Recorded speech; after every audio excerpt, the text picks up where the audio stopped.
What's up, everybody?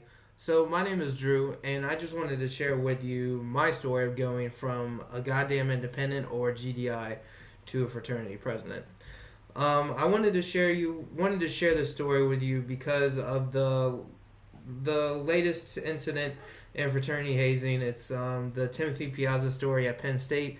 To those who don't know, basically, it was a pledging ceremony.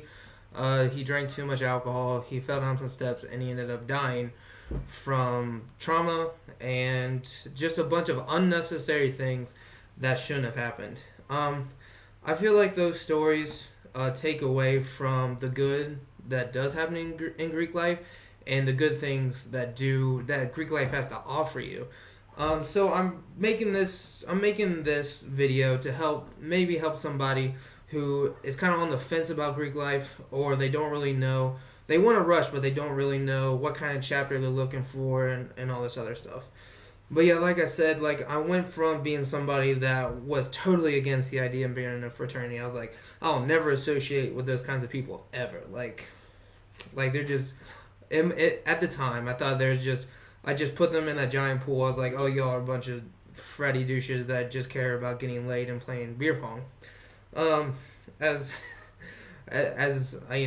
time went on, I realized there's some truth to it, because with every stereotype there are some truths, but that's not the whole thing. So basically, it went from I'll never be with those people, I'll never associate with being in a fraternity, to basically being the leader of one. So yeah, and if you don't believe me, I don't know if you can read it, but my vice president at the time gave me this, and it's just a cool little gavel, and it says, Andrew Frolicker, President of Alpha Sigma Phi 2016. So if you couldn't tell by the tone of my voice already, I am pro-Greek life. I think it has a lot of great things to offer people. But like I said, stories like the Penn State one and the fraternity that was basically the reason for his death, put a lot of negative stereotypes on fraternities, and I think people need to go in to joining Greek life open-minded, but they also need to know, they need to do it intelligently. They need to know what to ask, they need to know what they're looking for, and I think people just rush fraternities not really knowing what it is and what they're looking for, and it turns into something that's not compatible, and then they end up hating it. So yeah, if there's nothing else that you should take away from this video, I want it to be this. So all of fraternity it's about finding people that you really click with. It's basically just people that you share the same ideas, just people that you can sit down, have a beer with, and just mesh with really well. Like that, if you're in a fraternity and you find yourself surrounded by like-minded people who you feel share the same beliefs, then you have successfully rushed the right fraternity. If I'm looking down, it's because I have my phone. So now I want to go over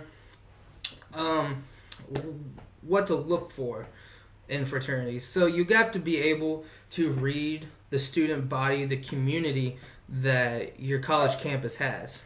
So I went to school at Northern Kentucky University, NKU, and it was kind of a mix between commuter and there was dorm life, but it was about a 60% commuter, 40% dorm life. So there was a mix.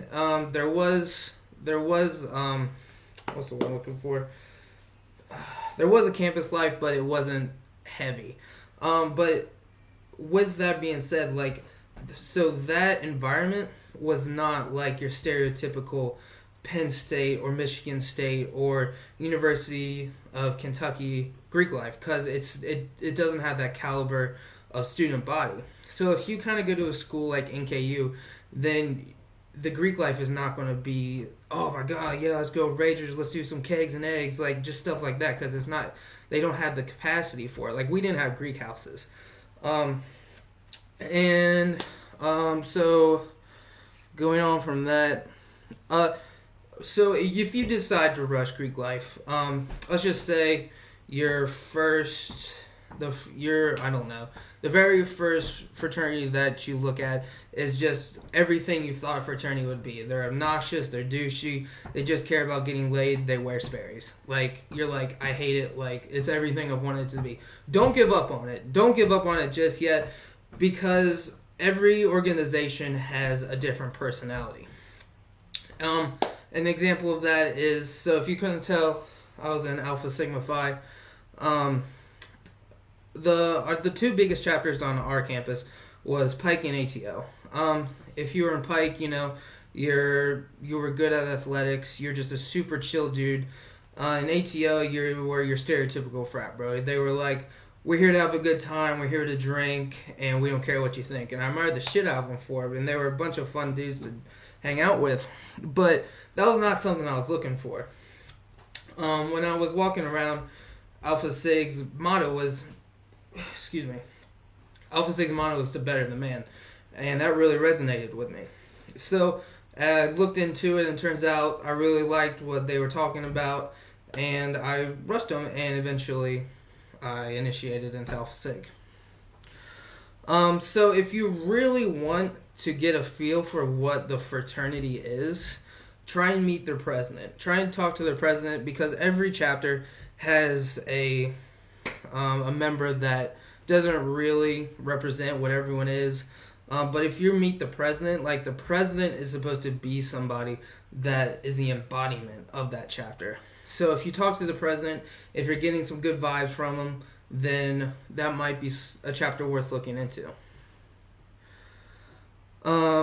So as being president, and if any of you decide that you want to go into the Prudential Board, which is president, vice president, treasurer, recruitment chair, basically really important positions in the chapter, you're going to learn very quickly that a fraternity is a business. So you're going to have to pay dues, and dues can be very expensive. We paid, it was about $90 a month, and that's not bad, because there are some chapters, our neighbor across the river, University of Cincinnati, there was a chapter that had to pay up to $2,000 a semester just to be a member, and to me that's fucking crazy. Like, we would pay $360, and even then I was kind of like, damn, that's kind of expensive. So it's a business, but you also got to realize that dues money that you're paying is going to formals, it's going to chapter stitch, it's going to housing. It's going to, all your money is going to so many different venues. So if you're going to rush a bigger chapter, like there's a Pike chapter in University of Florida, and it's massive, like it's huge. It has this multi-million-dollar house. So if you're going to rush a fraternity like that, you're going to pay a lot more in dues, and that's just how it is, because you're going to get a lot more out of your experience. So you just got to get a vibe for the guys that you would be rushing. And you also gotta recognize that once you initiate, like that's basically what it is. Like, you're gonna be in that chapter for the rest of your life. Like, as soon as you rush a chapter, like once you're initiated, you don't get to initiate another chapter. So it's very important that you choose this wisely. I had a lot of fun with Greek life. I had a lot of beautiful, meaningful relationships that I'm going to treasure till the day I die.